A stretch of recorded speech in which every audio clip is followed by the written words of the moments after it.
Так, я в эфире. Ассалам алейкум. Так, я в эфире. Приветствую всех.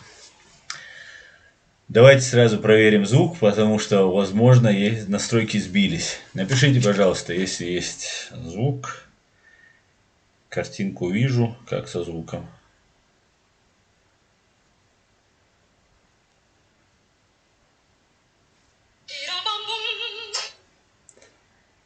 Так.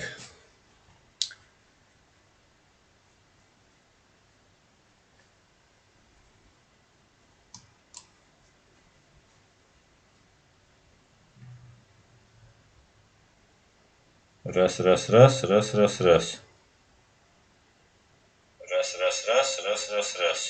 Так, звук есть, все отлично.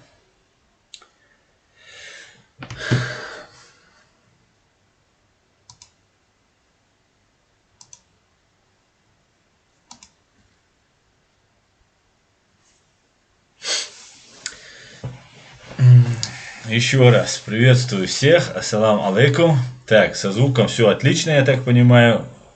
Ни эхо нет, не фонит, и значит все нормально. Опять русские виноваты, говорит, тюрки самый... Так, Карел по нации. Это Карел, это, наверное, с которым я вчера разговаривал, наверное, появился. Понятно. Так, давайте посмотрим, что вы мне пишете. Я вас всех приветствую. Всем ва алейкум ассалам. Извините за вынужденный перерыв. Это был вынужденный перерыв. Я отдохнул заодно, но очень скучал по своей работе, видя, что происходит очень много разных событий. Хотелось как можно быстрее включиться в работу и продолжить разоблачать фашистскую ложь и дезинформацию. Так, всех приветствую. Nemo from the mountain, чеченский чечен, Обарг и бродяга, файтер Израиль, Ризван Бисолт, как ва, чодику, ва алейкум ассалам, как найти. Асамашо, мы рад тебя видеть, здравия, баркаллаху. Так, Чечня, не Россия, на месте, ва алейкум салам, ашволь, шавига, маждада, ассалам алейкум, асамашволь, делир салам, ашволь, ва алейкум ассалам, немо 77. Всех приветствую и всем рад. Сегодня мы обсудим очень наболевшие, очень важные, насущие темы, проблемы, которые у нас каждый день происходят. Ну, во-первых, перед тем, как начать, я бы хотел обратиться ко всем своим друзьям, братьям, соратникам, которые меня поддержали. Некоторые вы даже не знаете, что я знаю, что вы меня поддерживали. Масана дерес хуршон, дал си дойшо, дал шиду адойл аш суахдин тюшел, суадештол тюшел, дал рейс хуршон, дал мула аш бел тишам ас бугир бац, дал мула аш смубел тишам шу галцах или ас шундал мула сайдагарц гойтердо. Дел рейс хуршун масарна.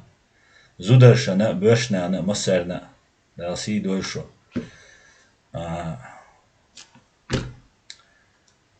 Короче, я покраснел. Дел рейс хур масарна.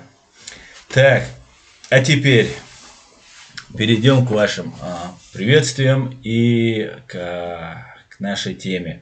Так, Фриман, антипутинизм. Машволь, Фриман. Приветствую антипутинцев, антиимперцев, противников русского мира и империи зла. Говорит Фриман, антипутинизм. Машволь, Фриман.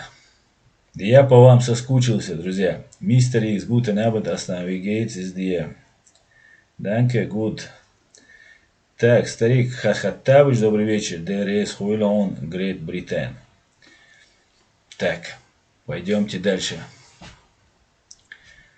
Руслан Абудов, салам алейкум. А кто такой Самуэль Пати? Самуэлю Пати мы перейдем. Самуэль Пати — это человек, который был убит во Франции, это гражданин Франции, я так понимаю, это француз этнически, был убит нашим соотечественником, и мы об этом поговорим.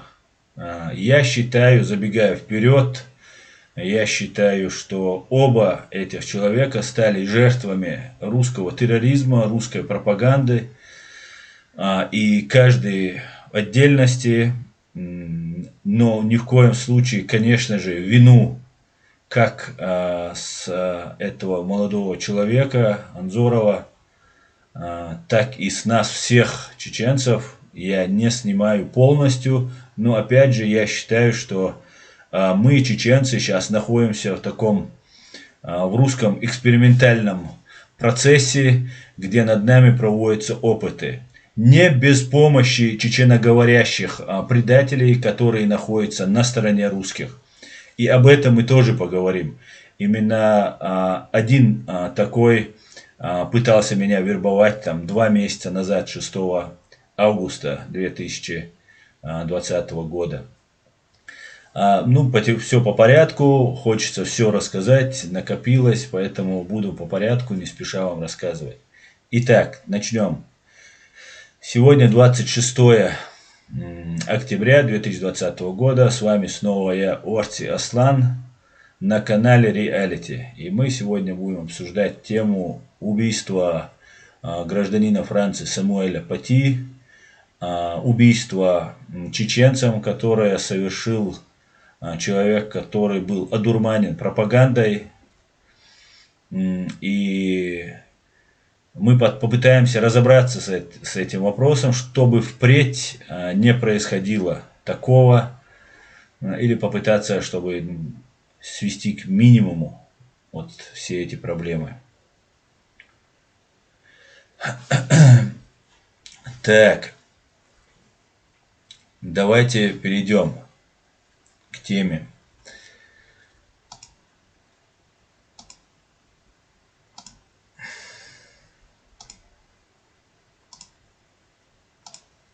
Сейчас, одну минутку.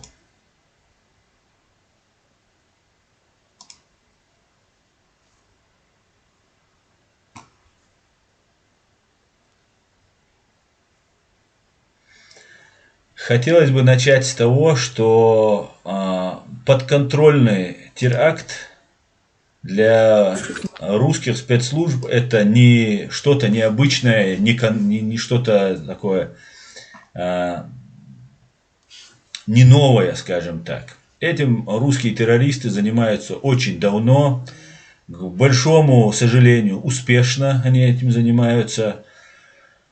И такие террористические акты проводились еще в советское время. Сидит сейчас во французской тюрьме такой террорист по кличке Шакал, который работал на КГБ и проводил много террористических актов по всему миру. Он был арестован, сейчас отбывает пожизненный срок во французской тюрьме, сейчас он уже старенький дедушка. Затем на какое-то время, когда КГБ потеряла то свое былое влияние, КГБ, ГРУ, военная разведка, потеряла свое былое влияние, террористические акты снизились, их интенсивность, их количество во всем мире снизилось. Но после того, как КГБшники снова пришли к власти, мы все прекрасно знаем, как они пришли к власти, взорвав своих граждан в 1999 году, до этого неоднократные теракты, только в 1999 году на территории Москвы было проведено 6 или 7 террористических актов. Это еще когда Россия не напала открыто на Чеченскую Республику. Но Москва Москвой, русские давно и часто убивают друг друга. Убивали все это время и нас в нашей стране.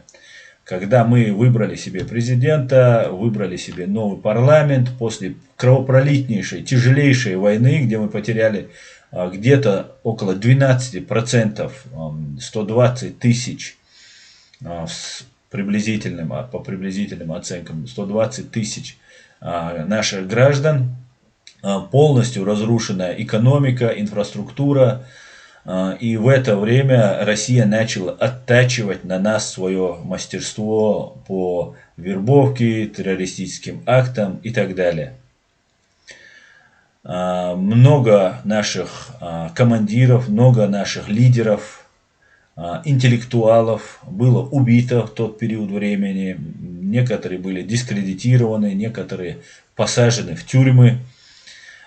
И затем Россия, взорвав своих же граждан, первый дом, как мы знаем все очень хорошо, первый взрыв произошел в Буйнакске, чтобы связать спасательную операцию Шамиля Басаева и добровольцев, которые являлись рядовыми гражданами Чеченской Республики Ичкерия, которые пошли помочь соседям, гражданам России, которых убивала Россия же, своих же граждан. Это тоже граждане России, дагестанцы, которым чеченцы, добровольцы, как сейчас, как в 2015 году, в 2014 году,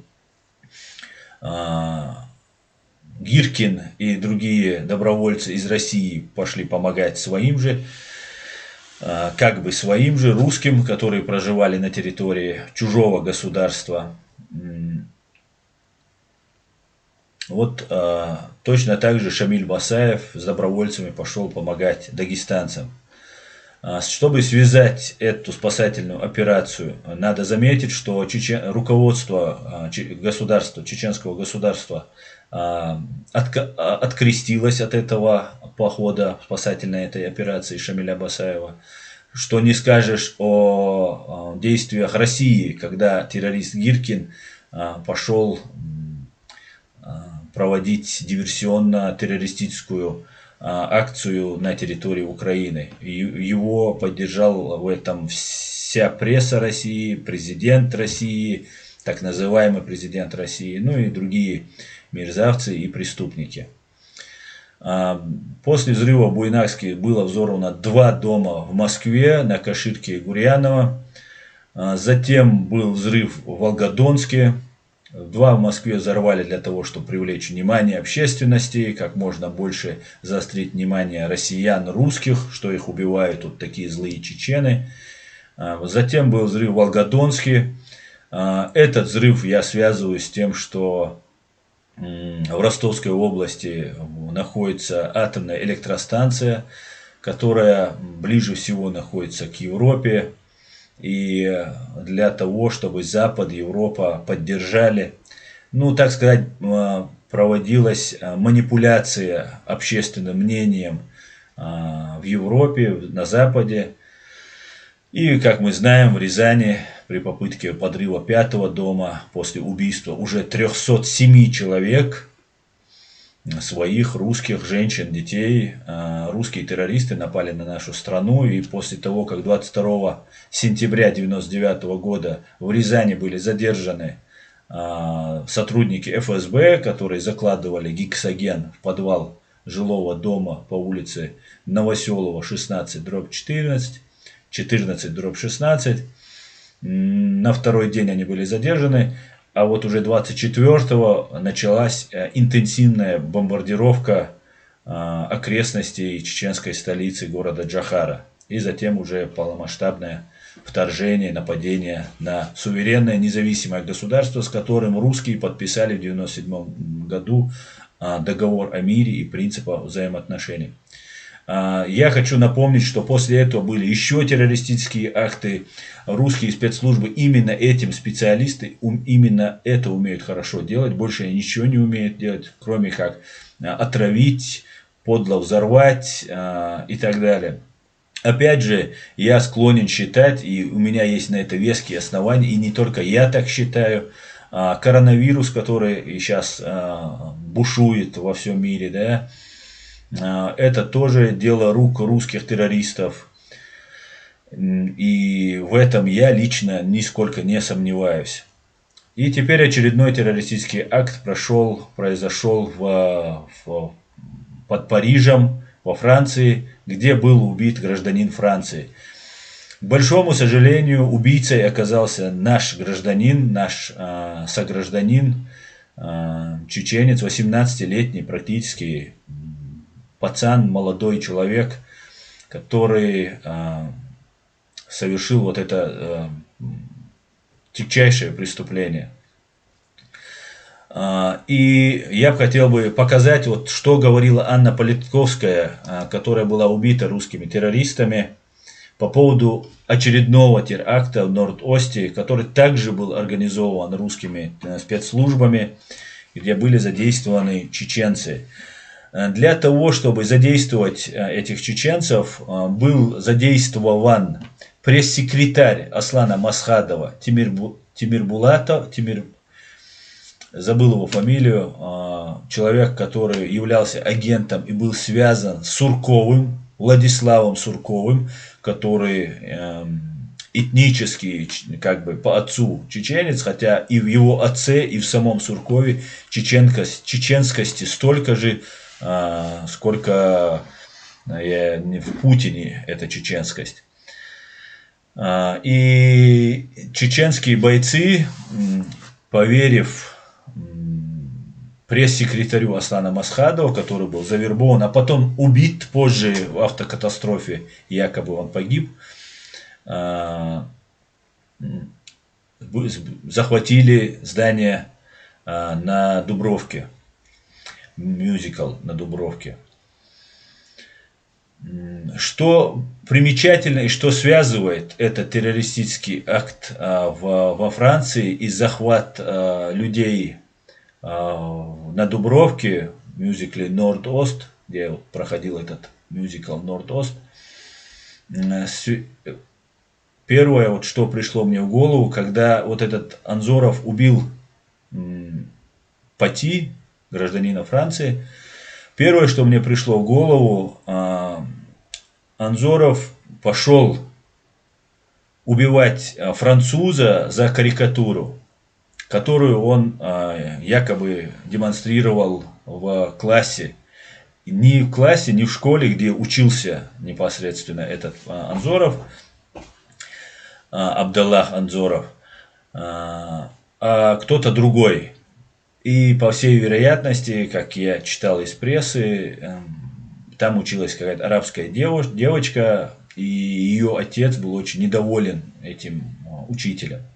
Забегая вперед, конечно же, я скажу, я категорически против над тем, чтобы надсмехались над религией. Неважно, мусульманская это религия, или христианская, или любая другая религия.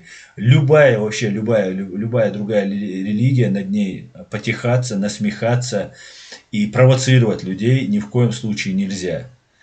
Но стоит отметить, что я вам позже расскажу, уже со ссылкой на более знающего в исламском праве, в религии, более сведущим, чем я, человека, со ссылкой на него я вам расскажу. Каждый человек не имеет права убивать за то, что кто-то посмеялся над его религией.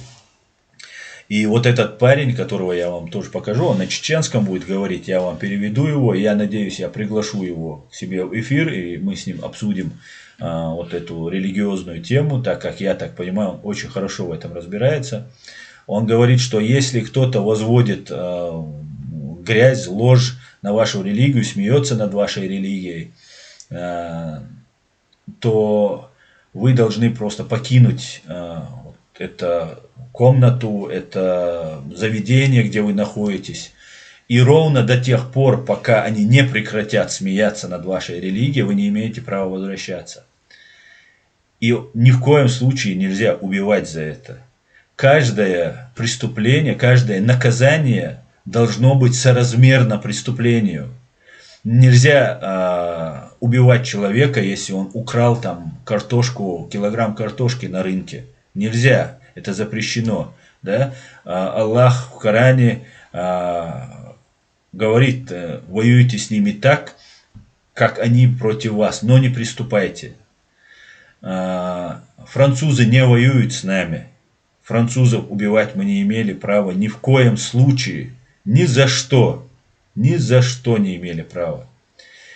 И более того, самое постыдное, за что мне стыдно, хотя и этот Абдалла Анзоров тоже является жертвой, но мне стыдно за то, что убит человек, чья страна приютила нас. Вот что мне больше всего неприятно в этой ситуации.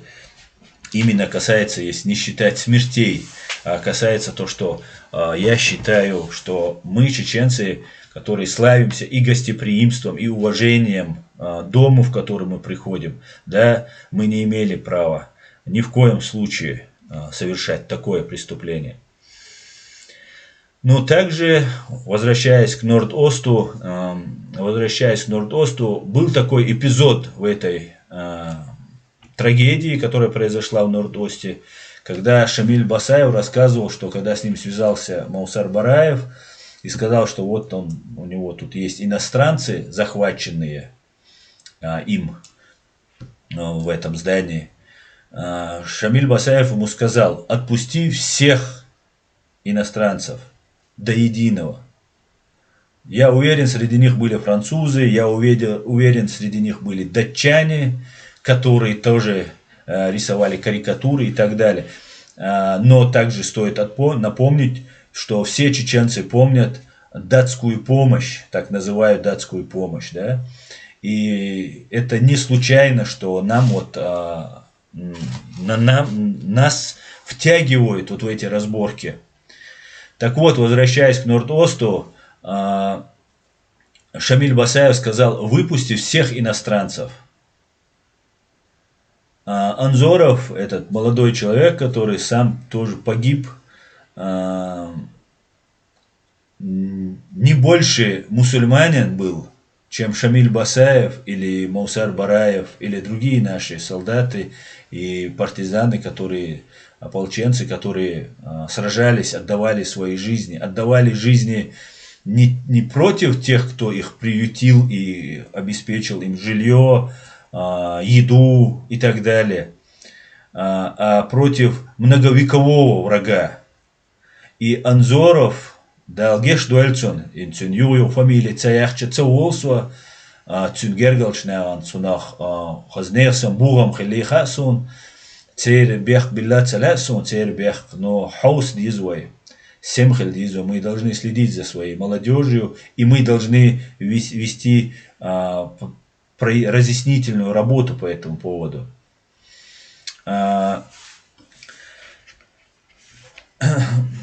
Ни в коем случае нельзя было убивать. Вот я хочу вам показать свидетельство Анны Политковской, которая говорит, что Норд-Ост, заметьте, Норд-Ост, в котором участвовали наши настоящие бойцы, никакие не провокаторы, никакие не агенты ГРУ там, и так далее. Настоящие наши бойцы, их использовали. И нас очень часто используют. И я, когда начал вот этим тематикой, вот вообще этим делом заниматься, я удивлялся, как легко нами манипулируют, как легко нас пытаются использовать. И вот недавно, кстати, я на себе испытал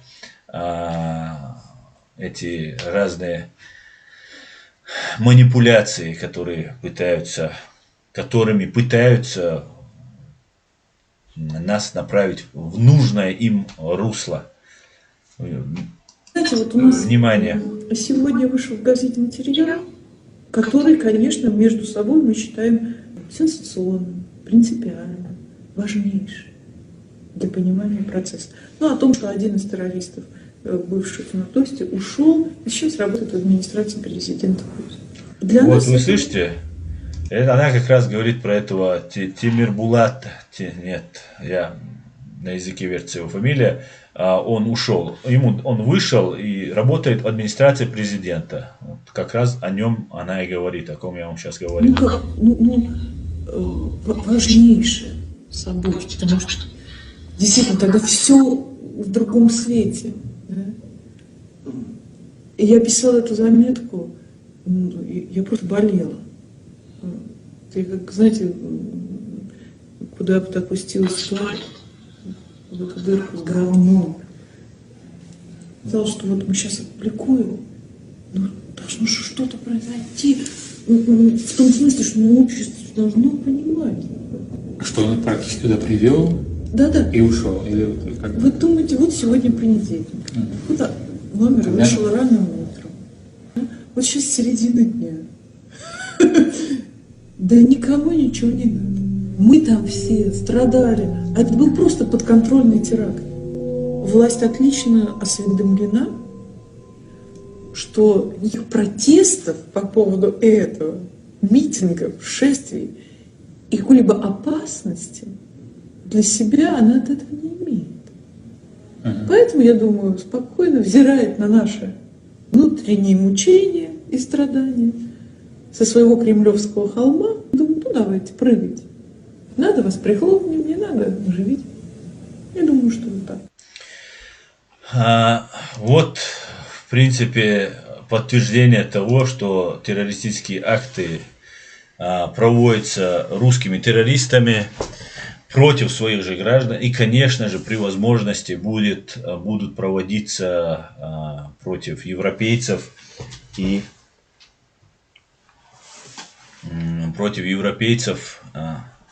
при любом удобном случае. Также я хотел бы напомнить, что в прошлом году был убит Зелимхан Хангашвили. Тоже это такая была месть Путина, это, на мой взгляд, я так считаю. Я надеюсь, суд примет во внимание этот момент. Об этом я писал, говорил, что после того, как Ангела Меркель отказалась возвращать Путина в G7, через день, через 2 дня, через один день, на второй день был убит Зелимхан Хангашвили. Русские террористы проводят свои теракты не в первый раз в Европе. Очень часто они проводят эти теракты и прикрываются этими терактами, совершая эти теракты, прикрываются нами. И очень удобно, да, использовать чеченцев, которых здесь большое количество, под видом беженцев и иммигрантов. Здесь в Европе находится агентура русская, чеченоговорящая, которую, конечно же, надо будет зачистить. И, к большому сожалению, проводится очень мало работы по этому поводу. К большому сожалению. Я надеюсь, правительство Чеченской Республики Ичкерия обратить на это более пристальное внимание, и те люди, которые есть вокруг Ахмеда Закаева, и не только Ахмед Закаев это должен делать, да, вроде вокруг Ахмеда Закаева много людей, которые должны проводить более активную работу по этому поводу и всячески выявлять и пресекать деятельность вот этих банд-групп, которые тут находятся. Если вы помните, в этом году была статья, где рассказывалось, что во Франции в горах действует банда ГРУ. Кстати говоря, эта банда ГРУ, которая база ГРУ, которая находилась в горах Франции, на этой базе какое-то время, как только прибыл для совершения убийства Зелимхана Хангашвили, находился Вадим Красиков, убийца из ФСБ или ГРУ, который затем поехал в Польшу, из Польши приехал уже в Берлин и там совершил при помощи своих пособников, сообщников, совершил вот это подлое убийство выстрелом в спину. Ну, другого от русских, в принципе, мы не ожидаем. Только в спину они могут стрелять. Так вот, есть еще очень интересный момент, который хотелось бы рассказать. И я бы хотел по порядку это все рассказать, не забегая вперед, но одновременно не теряя, не обрывая нити разговора. я перейду к вашим вопросам, но сперва я бы хотел бы рассказать про террористический акт, совершенный русскими террористами на территории Германии. Минутку внимания. Я вам сейчас покажу футбольную команду Дортмунд-Боруссия и вам подробно расскажу. Это они тут дурачатся, разные трюки делают. Вот, чтобы вы имели представление, о ком речь. Вот.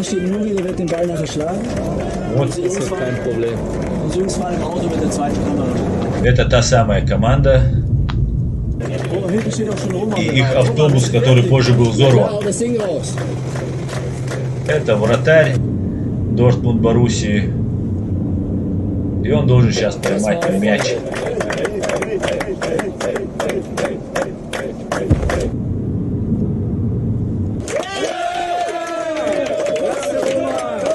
Вот такие веселые, отличные парни, которых через какое-то время русский террорист Сергей Винергольд, который имеет немецкие корни, совершит вот такой гнусный террористический акт. Минутку внимания еще. Я сейчас подойду к тому, о чем я хочу вам сейчас рассказать. Это кадры с места теракта, где русский террорист попытался убить всю футбольную команду.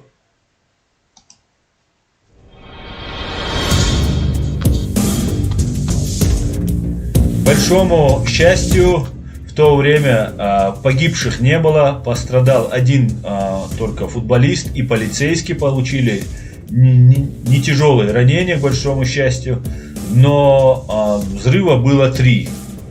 Это говорит о том, что русский Сергей террорист собирался как можно больше убить людей, да? Наверняка действовал, чтобы футбольная команда, гордость Германии, один из самых богатых футбольных клубов Германии, у которого акции торгуются на фондовой бирже,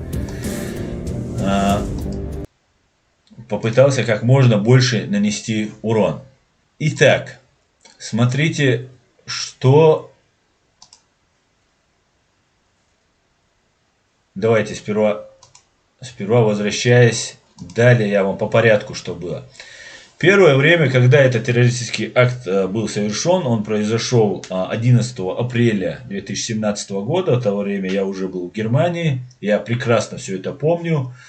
Давайте посмотрим, что говорит так называемый политолог-международник из Германии по поводу этого террористического акта.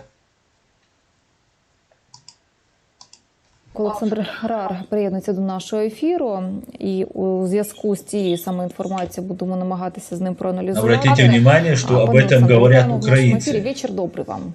Приглашается какой-то русский пропагандон. Сейчас из Дортмунда, поскольку мы сейчас знаем, что был взрыв. Александр Рар. Защитник испанский. Информацию кто-то уже какую-то публикует, какие-то подробности. Ну, подробностей вот такие серьезных пока еще нет конкретных, но очень много свидетелей всего этого происшествия, очень много доводов, много спекуляций. 3 бомбы были фактически взорваны прямо около автобуса, когда он выезжал с команды Боруссия Дортмунд из гостиницы, где находились эти игроки. Один действительно защитник, испанец, который играет за Дортмунд, ранен, но, слава богу, легко. Слава богу, нету других жертв, слава богу. Но все сведения показывают, что это дело высоких профессионалов. 3 бомбы были взорваны в течение нескольких секунд и были нацелены на то, чтобы действительно повредить сильно автобус и, может, людей, которые там находились. Это не какие-то любители, это, конечно, не фанаты другой команды, которая Монако, которая должна была сегодня выступать против Дортмунда. Глупо так просто рассуждать.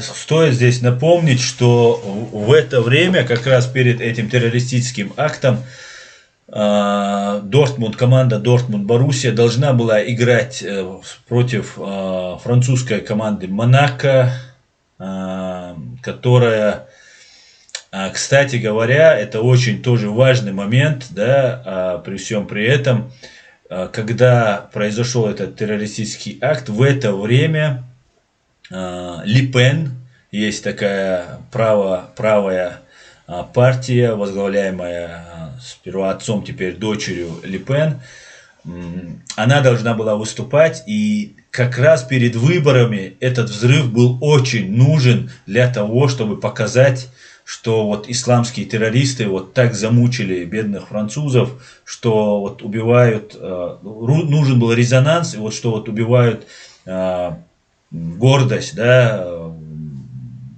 немецкого футбола. И вот перед этим матчем, как раз этот матч не состоялся после этого взрыва. Конечно же, никто не погиб, слава богу, но матч не состоялся, и Ле Пен очень неплохо тоже поимела свои дивиденды политические на этом террористическом акте. Дальше, что хотели поиметь русские террористы вместе с этим Сергеем, позже я вам тоже все подробно расскажу. Серьезная вещь. Многие уже говорят, что это может быть теракт, серьезнейший теракт, который провели эти исламисты. И многие вспоминают, что именно там 4-5 месяцев назад тоже должна была состояться такая дружественный матч сборной Германии против сборной Голландии. И тоже пошли слухи, что в стадионе находятся 3 бомбы, которые вот-вот могут взорваться. И тогда министр внутренних дел принял краткосрочное решение отменить этот матч. Тогда ничего не нашли, но паника была большая. То, что террористы сейчас достигли, это, конечно, что это есть. Есть внутренние травмы людей. Никто не знает, что это за террористический нападок не просто на команду Боруссия Дортмунд, а на весь чемпионат Европы. Это серьезнейшее нападение, это новое качество. Да, это на самом деле серьезнейшее нападение. И тогда собирались, очень большой резонанс был. Это, самая большая команда, самая известная, любимая команда немцев, и она должна была играть. Этот террористический акт коснулся на самом деле всех людей в Европе, потому что здесь футбол очень любят, и это зацепило за живое каждого просто, за сердце каждого. И, конечно, все, не буду забегать, давайте дослушаем этого пропагандона. Новое качество в чем именно состоит? Потому что к вопросу безопасности власти Германии относятся очень серьезно, потому что помним беспорядки в палаточных городах, да, там можно вспомнить и сентябрь 2015 года недалеко там городка Кессель, и помним январь 16-го, то, что было в Кёльне. То есть Германия в разных городах, в разные периоды, последние годы там пережила и какие-то такие беспорядки. Если вы заметили, да, здесь речь идет о беспорядках в Кёльне, когда тоже непонятная такая ситуация произошла на Новый год, когда пьяные люди, которые по определению не могут быть никакими радикальными исламистами,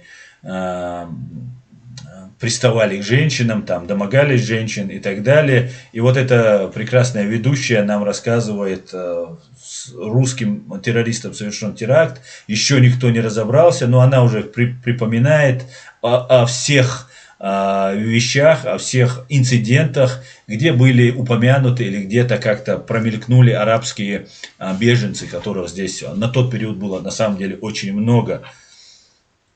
И стычки, и любой сторонний наблюдатель, зритель должен убедиться, что теракта, то новое качество что? Что это принесло больше паники? Должно у любого зрителя должно сложиться впечатление, что Дортмунд, Боруссию, футбольную команду взрывают исламисты-мусульмане, все и беженцы, которые там где-то в палаточном лагере где-то устроили какие-то манифестации и забастовки. Все в одну кучу. Классический пример пропаганды. Все это происходит на украинском телевидении. 112 канал. Естественно, тех вопросов, которые вы задали, я могу ответить вот именно поэтому да.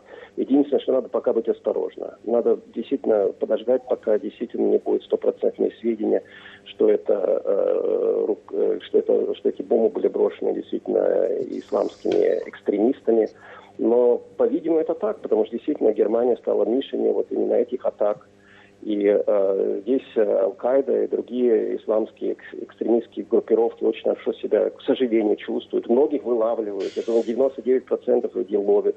Но все равно 1% достаточно, чтобы носить такую панику, чтобы показать всему, не только Дортмунду, но всему миру, что мы можем взорвать просто этот самый чемпионат мира по футболу у вас. Мы до всех вас дойдем. Это очень, вот это я имею в виду, что это новое качество терроризма, которое касается не только немцев, это касается и вас, и американцев, и всех, потому что это страшная вещь, тут это безгранично. И тут это страшная вещь.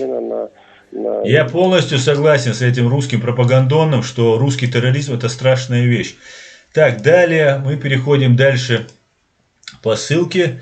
Здесь 3 взрыва произошло одновременно. И что сообщают русские СМИ? Смотрите. Конечно же, самый честный и объективный ресурс Russia Today сообщает: СМИ теракт в Дортмунде совершили связанные с ИГ выходец из Ирака и гражданин Германии. Выходец из Ирака и гражданин Германии подозревается в организации взрыва возле автобуса футбольного клуба Дортмунд-Боруссия. Клуба Боруссия в Дортмунде. По данным издания «Экспресс», 25-летний выходец из Ирака и 28-летний немецкий гражданин могут быть связаны с террористической организацией «Исламское государство». Ранее Генпрокуратура Германии квалифицировала взрывы в Дортмунде 11 апреля как террористический акт. 11 апреля в Дортмунде возле автобуса футбольного клуба Боруссия произошел взрыв. Далее. И это еще не все. Смотрим дальше. Такой либеральный, объективный, супердемократический РБК, который рассказывает нам постоянно, вернее эти помойки уже давно не читаю, про экономическое состояние загнивающей России, сообщает нам следующую информацию.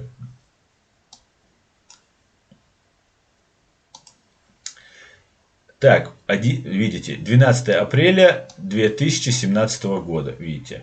СМИ узнали содержание найденного на месте взрыва в Дортмунде письма.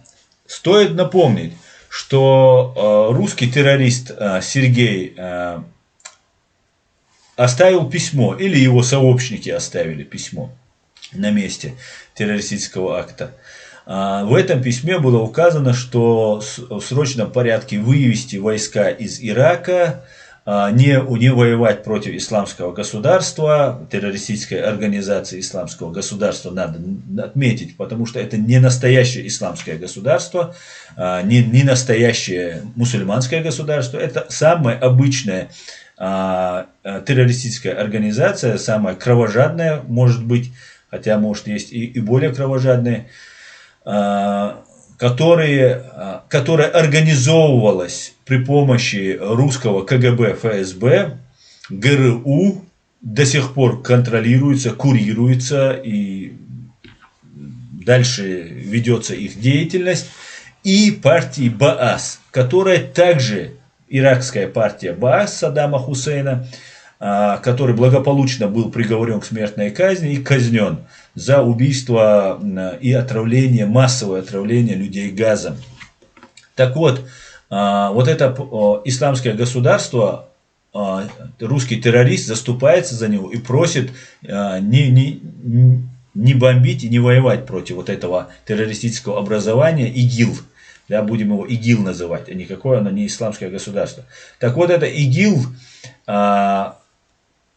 этот русский террорист сообщает, и еще он сообщает, призывает, требует не бомбить в своем письме, и еще он требует, чтобы и с территории Германии вывели американские войска, на минутку, которые находятся в Рамштайне.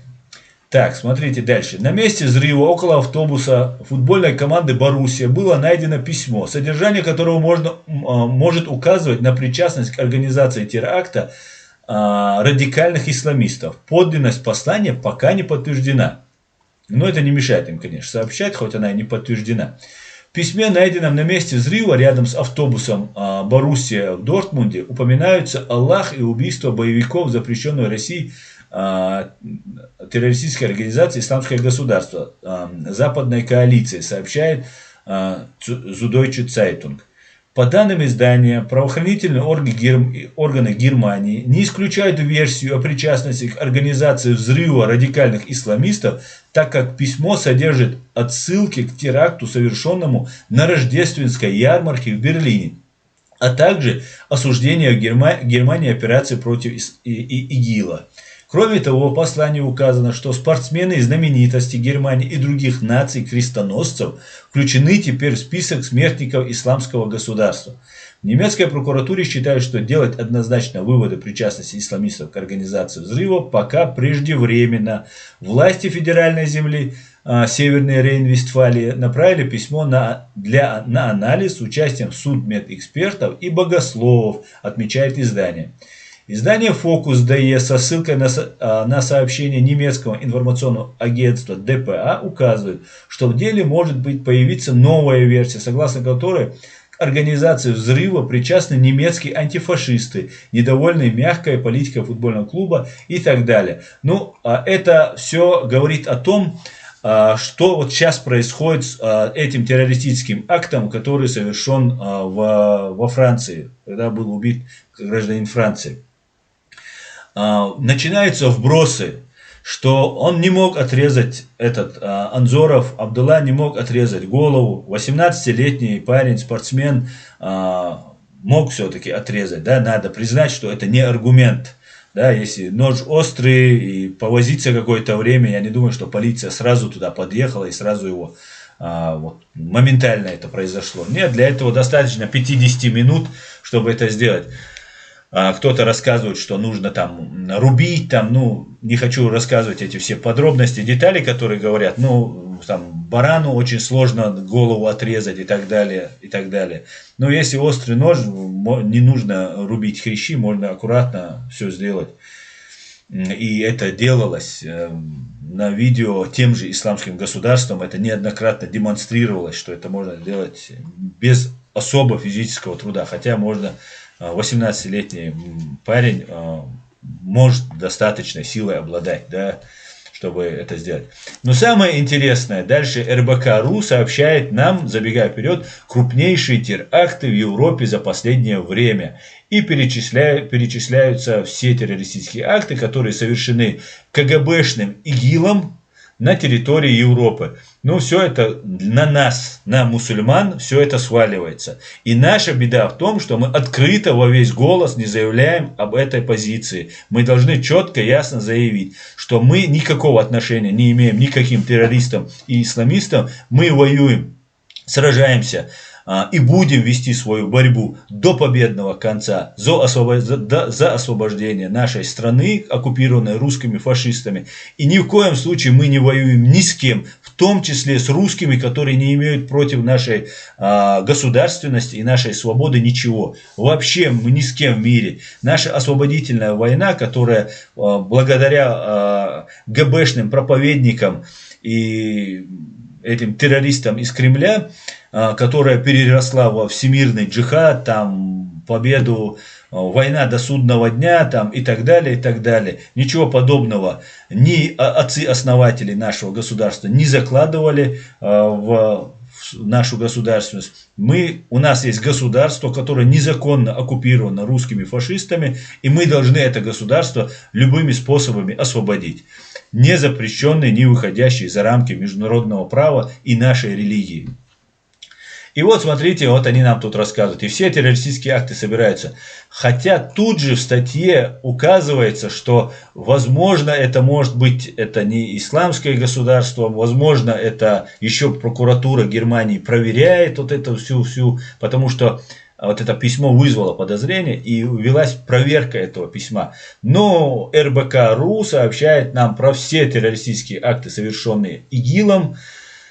И у меня, если бы я был бы сторонним наблюдателем, у меня бы не возникло бы сомнения, что это виноваты мусульмане. Вот, если бы я был бы сторонний наблюдатель, не человек, который вот заинтересован в чем-то разобраться.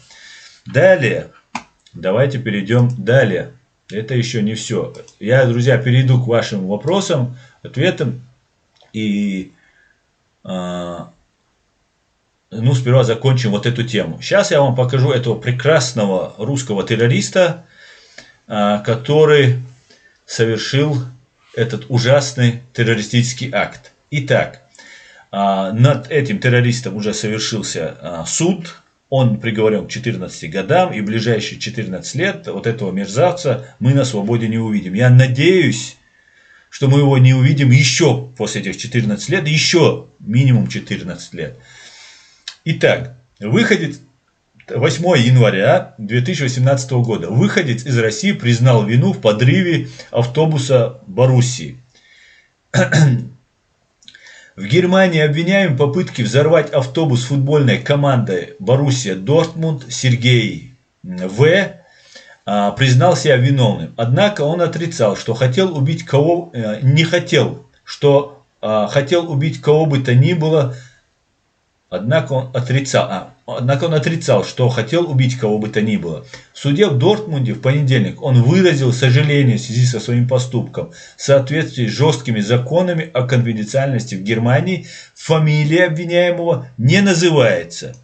Но это не мешает, например, французам и другим, в том числе немецким вот этим пропагандонам с Ост-Веста, из других кормящихся 100% без сомнения, кормящихся с русской руки пропагандоном, нам рассказывают, что это был чеченец, что это был Абдалла Анзоров и так далее, и так далее. Но вот к русскому применяются другие методы. И если вы заметили, обвиняется в попытке взорвать автобус. Не террористический акт. Я по этому поводу возмущался тогда, в 2017 году тоже писал об этом. Но тогда я вел свою деятельность не публично, поэтому я не так сильно об этом заявлял. Да? Что я буду делать, конечно, в дальнейшем намного более открыто и более усердно в этом направлении.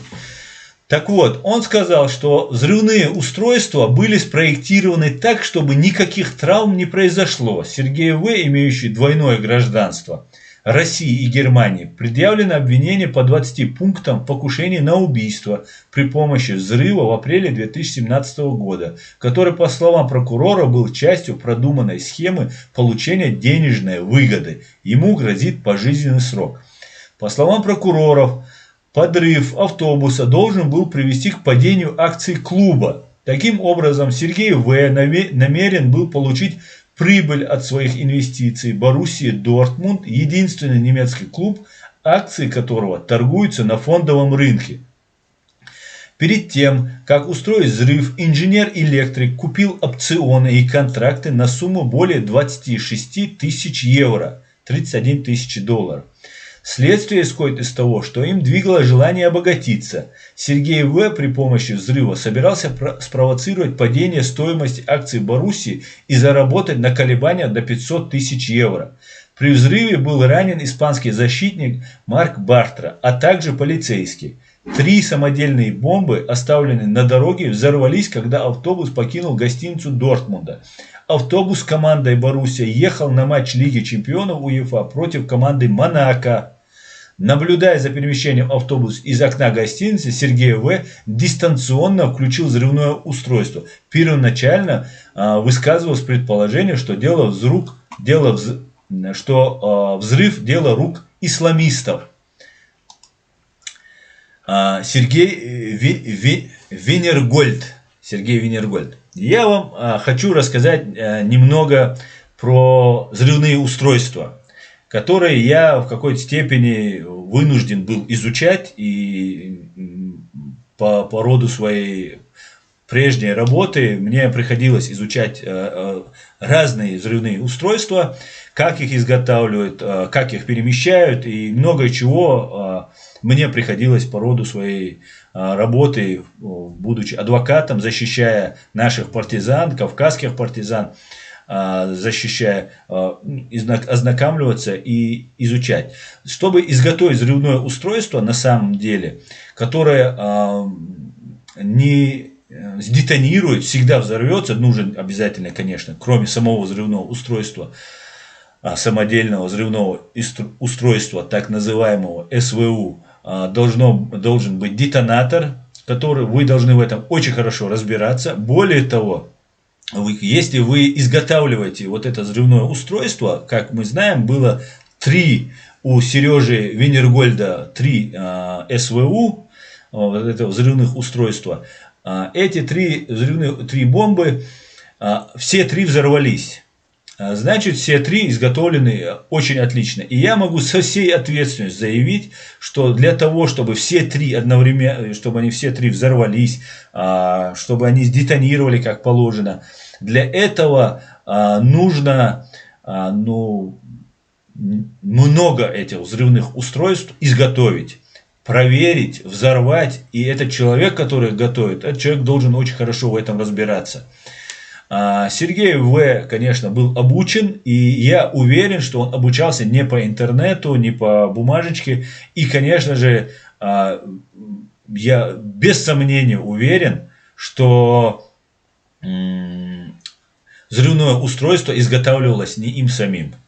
Сергей Винергольд был только исполнителем этого преступления, пособником, которые обеспечивали ему всем необходимым, без сомнения, и были другие люди. Как известно, чуть позже здесь в Германии был посажен за участие в ЛНР, так называемой Луганской Народной Республики, террористической организации ЛНР, наподобие ИГИЛ, был посажен племянник одного из главных русских пропагандонов Киселева. Вот тут в Германии он за участие в этой банде и за участие за войну против Украины человек получил там 3 или 5 лет, не помню.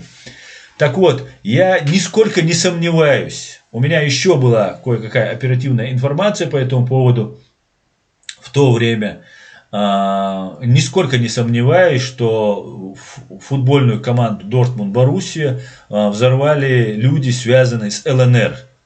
И вот этот Сергей Винергольд также был связан с ЛНР, да, и с этими террористами, которые находятся там. Не знаю, выезжал ли Сережа в ЛНР для того, чтобы обучаться для взрывов.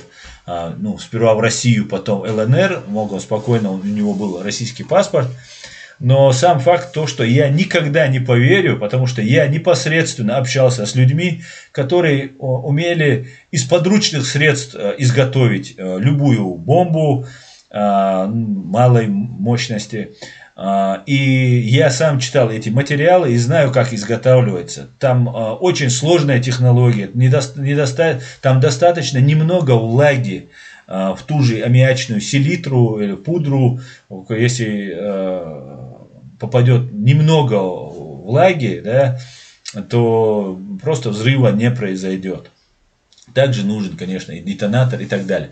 Ну, давайте вот я прочитаю вам, что пишет русский трейдер-террорист, приговорен к 14 годам. Пишет Вадим Свидерский.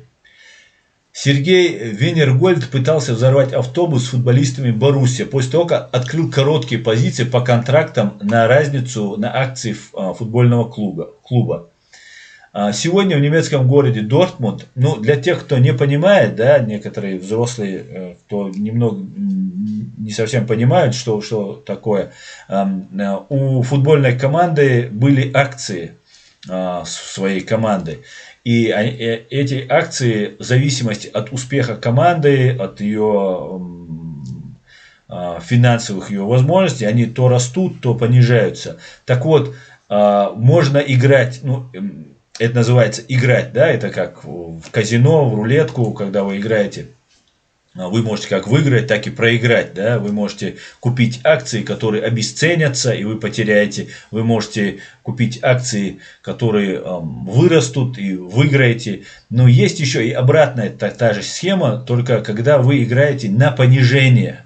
Когда вы знаете, что эти акции упадут, вы спекулятивным способом скупаете акции, чтобы потом выиграть на падение этих акций. Вот Сергей Винергольд должен был взорвать эту футбольную команду, акции должны были упасть, и тогда Сергей, вложивший 26 тысяч евро, должен был выиграть 500 или даже тогда еще называлось 3-4 миллиона евро. И ГРУ, которая послала вот этого Сережу совершить этот террористический акт, хотели помочь националистам во Франции. Я в этом тоже нисколько не сомневаюсь, потому что это очень совпало с риторикой Ле Пен против мусульман. И взрыв, и игра в этот день, сам теракт, когда должна состояться была игра между Дортмунд, командой немецкой Дортмунд Боруссия и командой Монако. И они еще собирались еще на этом и заработать.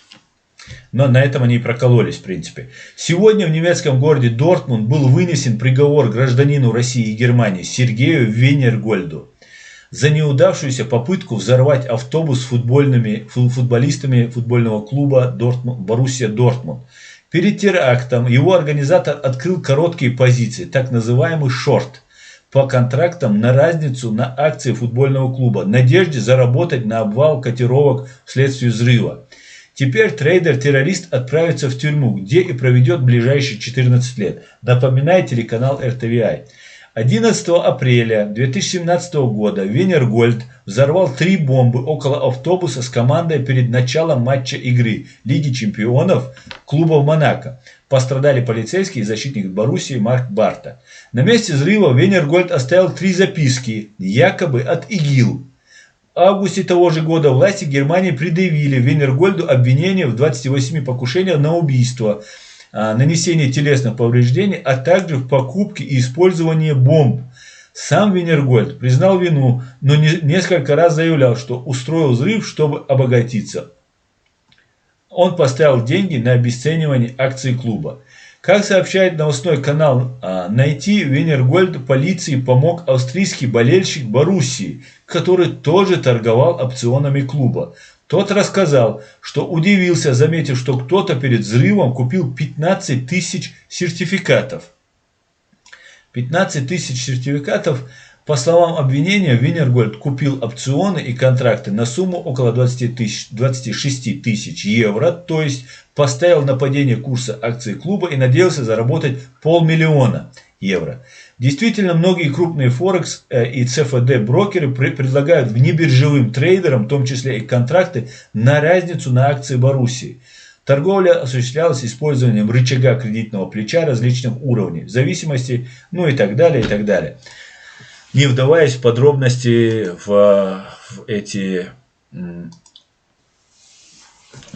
биржевые эти новости. Так.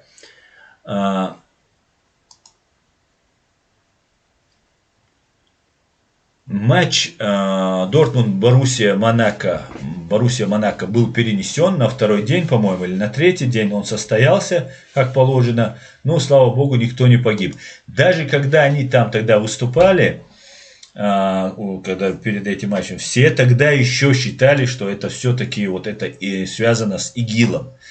Опять же, я хочу напомнить, что ИГИЛ и вот вся вот эта система, которая используется для манипуляции, для использования нас.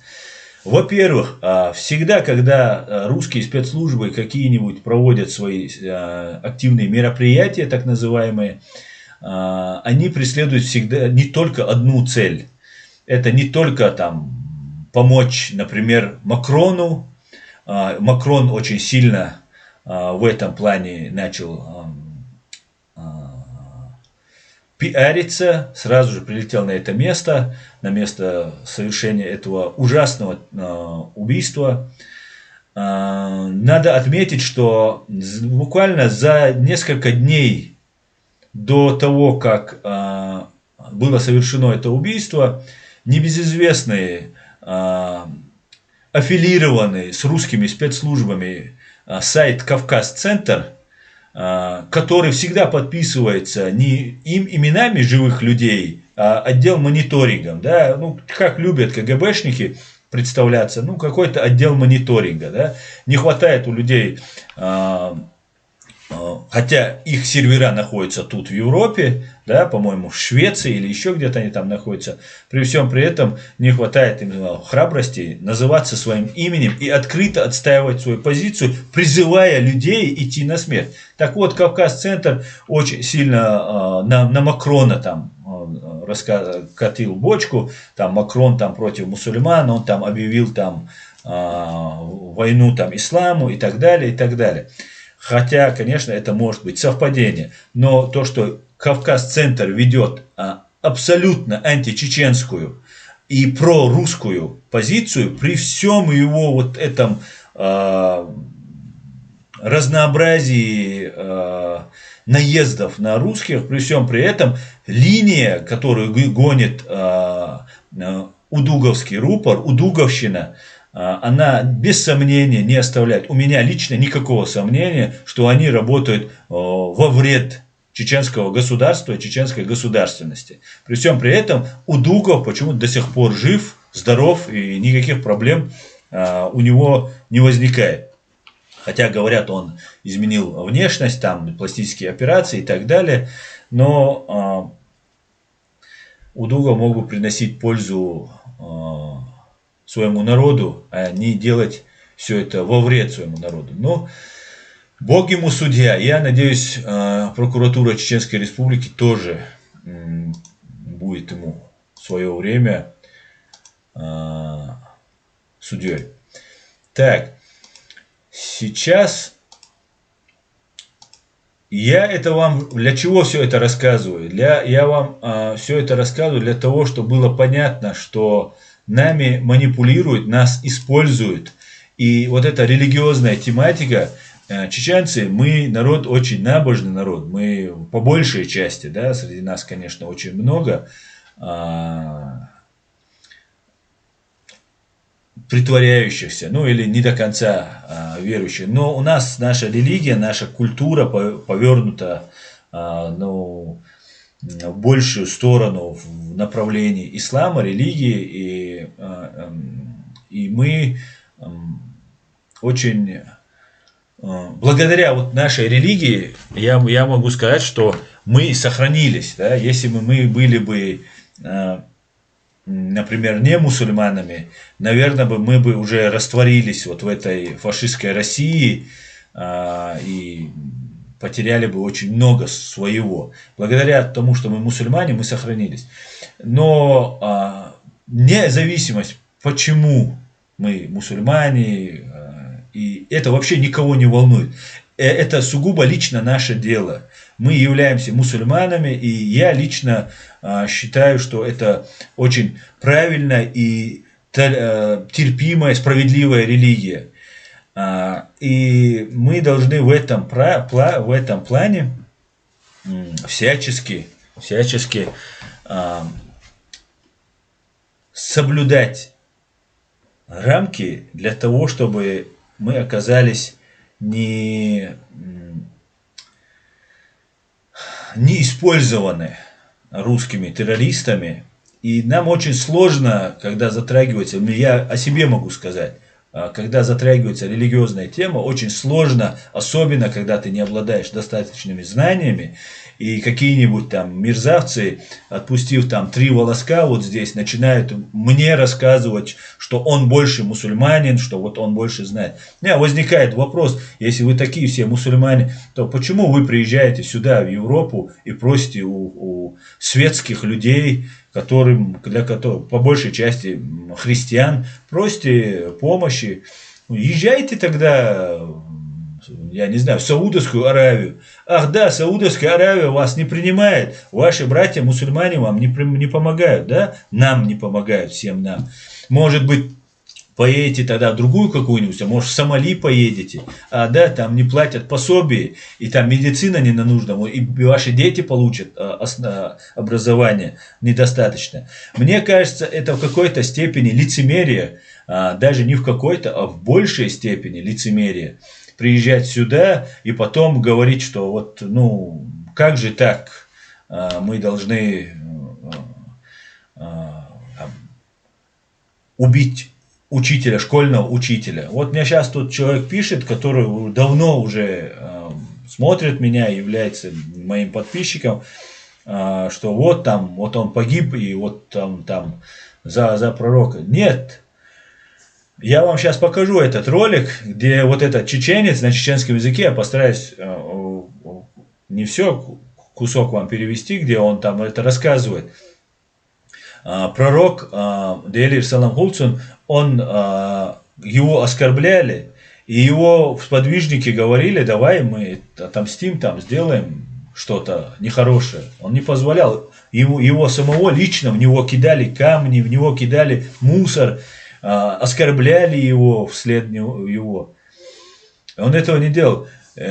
Он кормил еврея, иудея, который жил по соседству с ним, ходил сам лично, носил слепому еврею, который оскорблял пророка, Дейлир Салам Хулцун, который не верил, что он пророк. И сам пророк ему носил, и никогда ему пророк не сказал, что он тот самый, кого он оскорбляет. И только после смерти пророка, Дейлир Салам Хулцун, этот еврей сказал, где этот человек, который нес мне еду. И когда ему сказали, что это пророк тебе носил еду, тогда вот он заплакал, и тогда он уверовал, что да, это реально был пророк, потому что только пророк мог так поступить.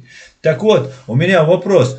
Если Шамиль Басаев, Маусар Бараев отпускают иностранцев, мирных иностранцев, из мирных русских отпускают, причем Шамиль Басаев сказал Маусару Бараеву, пускай звонят эти люди, иностранцы, которые находятся в Норд-Осте, звонят в посольство своих стран и требуют машину подъехать к этому мюзиклу, этому театральному центру, для того, чтобы, когда они будут их отпускать, русские, чтобы не убили этих иностранцев. И вот не получилось так, что Маусар Бараев отпустят, а русские их убьют и скажут, что это сделали чеченцы. Давайте, чеченцы, мы не дадим нами манипулировать. Давайте мы возьмем свою жизнь в свои руки, хотя бы тут в Европе. Мы не можем в достаточной мере помогать тем, кто находится у нас в нашей стране в заложниках, да, у русских террористов и их прихлебателей, да, в лице Кадырова и ГРУшников и других ФСБшников и мерзавцев. Давайте хотя бы здесь мы не позволим над нами манипулировать. И давайте мы не будем лицемерить, да, и рассказывать, что мы большие мусульмане. Большие мусульмане сражаются за свою родину, защищают, говорят слово за свою родину, да, в конце концов. А болтуны, которые прикидываются набожными людьми, очень верующими людьми, воруют в магазинах вещи и рассказывают, какие они верующие люди, получая социал. После того, как от социала выходит, еще ругают, а этот кафир, да, плохо на меня посмотрел и так далее. Давайте мы будем честными и объективными во всем. И только тогда мы сможем добиться сдвига в этой ситуации, потому что нас вогнали в матрицу. Хотим мы этого или нет, мы уже находимся в этой матрице. И в эта матрица нам не позволяет сказать слово туда. Вот человек убил, вот мне вот человек пишет, мой подписчик говорит, вот он там, шахид там убил, там, за пророка человека он убил. Я так не считаю. Я считаю, что этот человек убил невиновного человека. Максимум, что он мог сделать, это выйти из этого кабинета. Он не находился даже в этом кабинете. Но, опять же, в оправдание и этому поступку Абдуллаха Анзорова, да, я хочу сказать, что была какая-то фетва, говорят. Есть слухи, которые говорят, что была какая-то фетва. Это, это какой-то приказ. Это тоже очень глупо, да, когда нам какой-то человек неизвестный, даже, возможно, и не чеченец вообще, и даже если чеченец, мы знаем, что среди чеченцев, среди КГБшников и ГРУшников тоже есть чеченцы. Выносится какая-то фетва каким-то человеком, где-то по телефону, он рассказывает, что вот этот французский учитель приговаривается к смертной казни. Все. И какой-то 18-летний пацан, который набожный человек, видимо, из набожной семьи, подвергся, легко внушаем. В интернете они легко находят. И здесь ведется работа. В интернете ведется работа по выявлению таких людей. И мы должны прекратить. Например, есть братья Абдурахмановы, которые здесь приехали и тоже баламутят людей и выявляют. В Чечне, например, то же самое происходит. Забираются людей, погибают люди, пытают людей. После этого, видимо, и вербуют их тоже уже дальше. И здесь они тоже находятся на законных основаниях. Да, ненадолго, конечно. Скоро вся эта шваль уберется отсюда. Но при всем при этом эта шваль успевает этих людей оболванить. Мне звонил человек, и было видно, что человек искренен. Молодой человек мне звонил, он был искренен, и он хотел разобраться. Но перед ним стоит, что у меня нет бороды, а у этой швали есть борода. Не у этой одной швали, у некоторых других швалей. Да? Борода, она обязательно, не обязательно, она желательна в исламе. Я против бороды ничего не имею. Я имею в виду, что делается разница. Есть борода, все, он честный, нет бороды. Но тогда можно задуматься, те наши враги могут сделать так, что они просто отпустят эту бороду. Мы же помним, как когда у нас установилось вот это межвоенное время, когда люди вот с такими бородами, у которых вот так сыпался героин, употребляли героин, крали людей, убивали людей, совершали разные криминальные вещи. А борода это было как удостоверение, и об этом все говорили у нас в Чечне. Борода это как удостоверение. И ничего с тех пор не изменилось. Поэтому мы должны отлично разобраться, посмотреть, вот эту всю шваль отсюда выкинуть к чертовой матери. И не бояться говорить прямо. Да? Для того, чтобы вот в этом вопросе разобраться, нам нужны люди, кто разбирается в исламе. Чтобы не сказали, вот какой-то там юрист, там правозащитник, вот он там на ислам там наговаривает. Ни в коем случае я являюсь защитником ислама. Я являюсь тем, кем они не являются и притворяются. И вот та же шваль вот этого Анзорова подбила на это. И опять же есть такая слабость у чеченцев. Мы верим арабам очень сильно. О, араб сказал, но он же мусульман, он же араб, он же там это, там, то есть он же Коран умеет читать там и так далее. Но это очень примитивно и глупо, когда только на основании этого мы доверяем. И я знаю здесь людей, которые из Сирии, асадовцы, связаны с этой террористической асадовской вот этой бандой, приезжают сюда под видом каких-то там маджахедов там и так далее. И могут вынести, вот берется парень 18-летний, ему в интернете выявляется, да, он набожный, ему это нравится, он легко внушаем, это тоже очень важно, не с каждым это происходит. Многие могут разобраться, и поэтому этих терактов не так много. Если бы они не могли бы разобраться, то они бы намного больше бы совершали бы эти террористические акты. И выносится фетва каким-то арабам или еще кем-то из Сирии. Мы знаем, что в Сирии находится ГРУ российская, там находится Кадыркины, разная агентура русская. Мы знаем, что Асад является союзником Путина. И здесь они проводят свою разную вот эту деятельность. И вот мы теряем человека, нашего молодого человека, который принес бы пользу своим родителям, своей семье, нашему всему чеченскому обществу, Франции принес бы, всей мусульманской умме в мире принес бы пользу. Мы потеряли человека, мы потеряли невинного человека, который, по крайней мере, не должен был быть точно казнен. Если вам что-то не нравится, вы можете подать в суд. Все. Вы просили здесь убежище, вы получили убежище.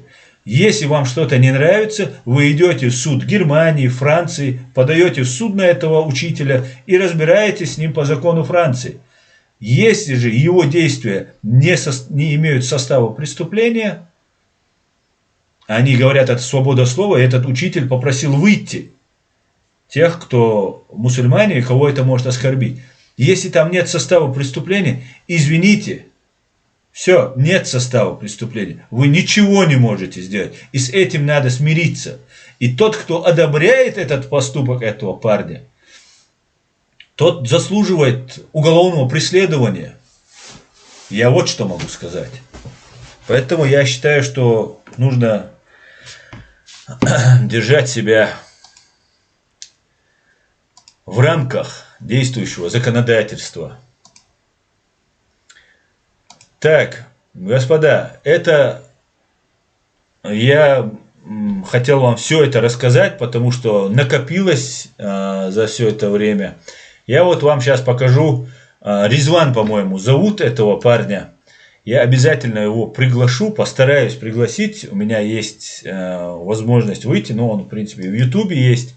Вот этот человек, я так понимаю, с его разговора, этот человек принимал участие в русско-чеченской войне. А кто принимал участие в русско-чеченской войне, тот прекрасно знает, что такое вот это религиозные течения разные. Я ничего против не имею, никаких религиозных течений, вообще никаких. Вообще никаких. Будь это ваххабизм, будь это салафизм, будь это баптизм, и любая религия, любое течение, не исламское, если оно не переходит рамки закона, если оно не нарушает, не лишает права других людей исповедовать религию или не исповедовать вообще, если они так считают, это их право. До тех пор, как только вы совершаете преступление по отношению, основываясь, что вам Бог разрешил вещать от Его имени, убивать, вот тогда, вот в этот момент, да, тогда мне с этими людьми не по пути. Они становятся врагами и государства, где они проживают, и закона, которые, соответственно, они переступают. Так вот, вот этот Ризван, я, по-моему, не ошибаюсь, его зовут Ризван, он рассказывает, там 27 минут, я все вам не буду показывать, он рассказывает здесь, что вот Худадиз поемаш лючарна, ислам дин сисас дечарна, сюшташ дохпушар. Бог. Что нужно делать с теми, кто ругается на пророка и на ислам карикатуры рисует, да, ну, такие оскорбляющие картины рисует. Что нужно делать с этими людьми? Здесь вот он рассказывает.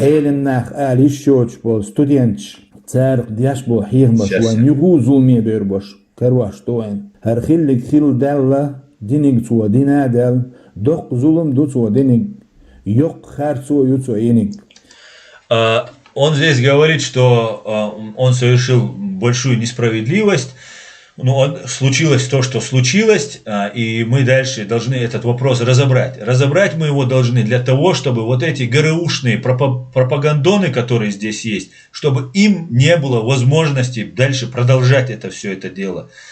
Чтобы следующие граждане Германии, Франции, Австрии, Бельгии и других стран ни в коем случае не пострадали, а также не пострадала наша молодежь, которая ни за что погибает. И говорится, если ты убиваешь невинного человека, какие бы намерения у тебя не были, ты попадаешь в ад, ты не можешь убить невиновного человека. И это радикализм, который ни в коем случае нельзя одобрять. И мы должны четко, открыто сказать, и это ни в коем случае не ущемляет ислам. Наоборот, мы защищаем ислам. Почему арабская классе, где сотни, во Франции живет миллионы алжирцев, огромное количество других мусульман, почему они не делают этого? Почему мы должны сделать? А я вам отвечу почему. Потому что на алжирцев и на других арабов нет влияния сети агентуры ГРУ, которая базировалась в горах Франции, которая меня здесь пыталась вербовать и так далее, и так далее. И здесь они есть, они здесь блогерством занимаются, они здесь политикой занимаются, и тех, которые мы видим. Но мы должны это прекратить раз и навсегда. И пока мы не будем открыто это говорить, до тех пор над нами будут творить. Надо задать себе смелый вопрос, открытый вопрос. И, конечно же, ни в коем случае нельзя оскорблять религию, мусульман, другую религию. Например, я против того, чтобы рисовались карикатуры. Рисуйте карикатуры на своих матерей, которые умерли, или там дедушек, бабушек. Рисуйте карикатуры на кого угодно, хотя их, наверное, и рисуют. И вот этот Резван рассказывает, как это так происходит, говорит. Мы возмутились, что вот на пророка Мухаммада, мир ему, была нарисована карикатура. И вот до того мы сильно оскорбили, что вот человек пошел, убил его, и в интернете есть люди, которые там, есть тролли, огромное количество вот этих под разными секретными никами, которые одобряют, там рассказывают. А потом есть такая еще Анастасия Кириленко с Кавказского узла. Вроде бы она такая объективная, здесь во Франции живет, она вся такая, ну ей ничего не мешает сказать, ну смотрите, какие комментарии пишут чеченцы. И там такие комментарии, почитаешь, что вот этот парень, ну вот этот Анзоров Абдалла стал шахидом, погиб за веру там, и так далее, и так далее. Хотя я абсолютно убежден, что это пишут тролли и ничего. И у Анастасии Кириленко не вызывает никаких сомнений, возмущений, что вдруг это тролли. А вызывает почему-то Анастасия Кириленко не пишет, что посмотрите, что пишут русские юзеры, когда они оскорбляют там, украинцев, когда они убивают, или еще какие-нибудь террористические акты совершаются русскими террористами, как русские их потом поддерживают и одобряют. Это не пишется. Но это другая история.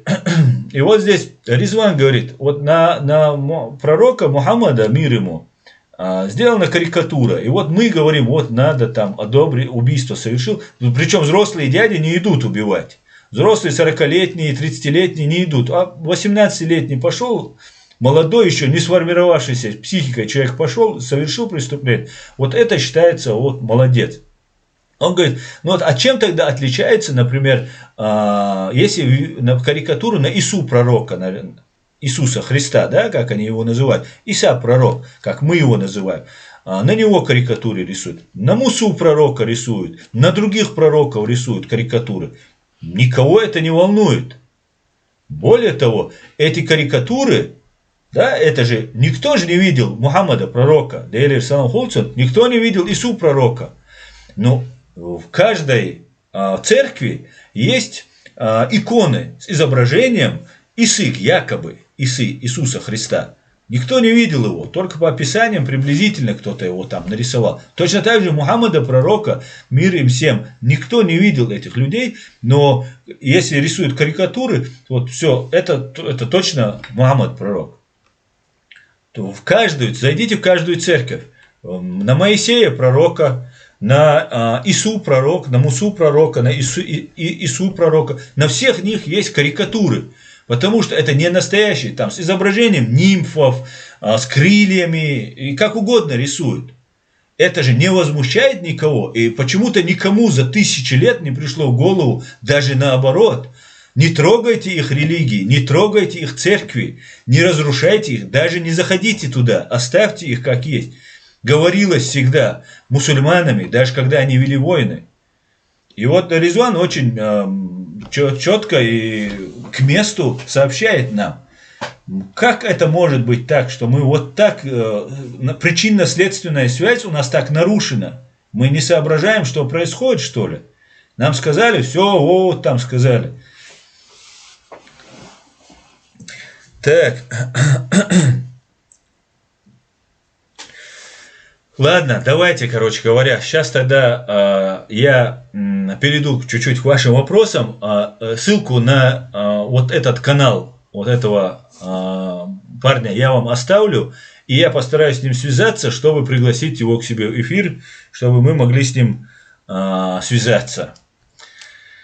Так. Давайте, сколько времени? Ну вот уже как раз 1,5 часа прошло. Я вам подробно расскажу еще то, что говорит он. Я вообще по всем темам, которые он тут обсуждает, я ему лично буду задавать вопросы, если он согласится принять участие. И мы поговорим и на эту тему, и на другие темы. Потому что это очень актуальная и наболевшая тема.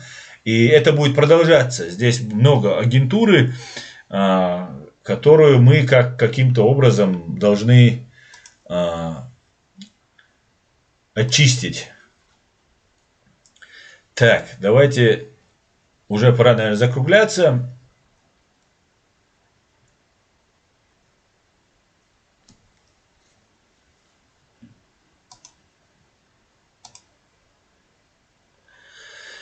Так, Хамзат Ипаев, салам ашалду, витаю хунта, ва алейкум салам, Хамзат Машвой, Хамзат Ипаев. Алена Савченко, там 1000000% Аслан прав. Так, меня тоже Цорову, меня тоже пытались вербовать, говорит, Цорову, а что ты сделал, когда тебя пытались вербовать? Напиши мне, на личку напиши, на e-mail напиши. Этот вопрос так просто оставлять нельзя. Вся агентура, которая здесь есть, русская, она должна быть зачищена, выкинута отсюда, привлечена к ответственности. Пока мы этого не сделаем, нашим именем будут прикрываться.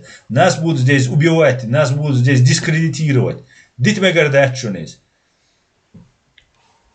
Так. Старик Хохотавич, надо признать, что российская пропаганда работает хорошо. Они огромные деньги на это тратят. Russia Today на многих языках и для многих стран вещает. Абсолютно с собой согласен. Да, миллиарды просто. Миллиарды тратятся. Миллиарды долларов. Говорит Британия, не забывайте русскую направленность французов. Большую долю этнически русских в постреволюционной эмиграции. Тоже возможно. Так, а как найти? Спецслужбы Франции и любой другой страны Европы могут установить, кто и откуда пишут эти чеченцы. Ну, они могут писать из Чечни. Смотрите, есть фабрика троллей. Она не одна, Пригожинская, которая находится там, в Петербурге. Она не одна. Есть в Краснодарском крае Яблоко Трони. Вот этот канал Адат, его модераторы, они тоже являются и связаны с этой фабрикой троллей. У меня для этого тоже есть свое отдельное расследование, которое потом тоже будет отдельно предоставлено. Может быть, не все публично, но все мы этого предоставим. И пишутся из Краснодара, с России там, и так далее. Ну и как вы установите, кто они и что они? Так. Я за то, чтобы пропагандисты русские просто вышли куда-нибудь и пропали. Просто так они не выйдут в лунный свет. Надо им помочь.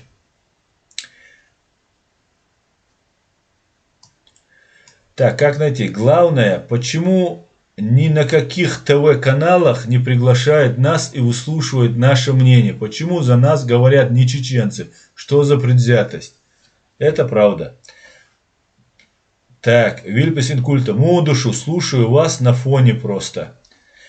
Так, Дик Дутва, Далбухас на Вильпес Инкульта. Кинг Ингной, Аслан Арцуя, Хюцхамел Му Уайлсуа. Кинг Ингной, ты мне много раз писал, я не был на связи. Ты в WhatsApp мне писал, много-много сообщений ты прислал.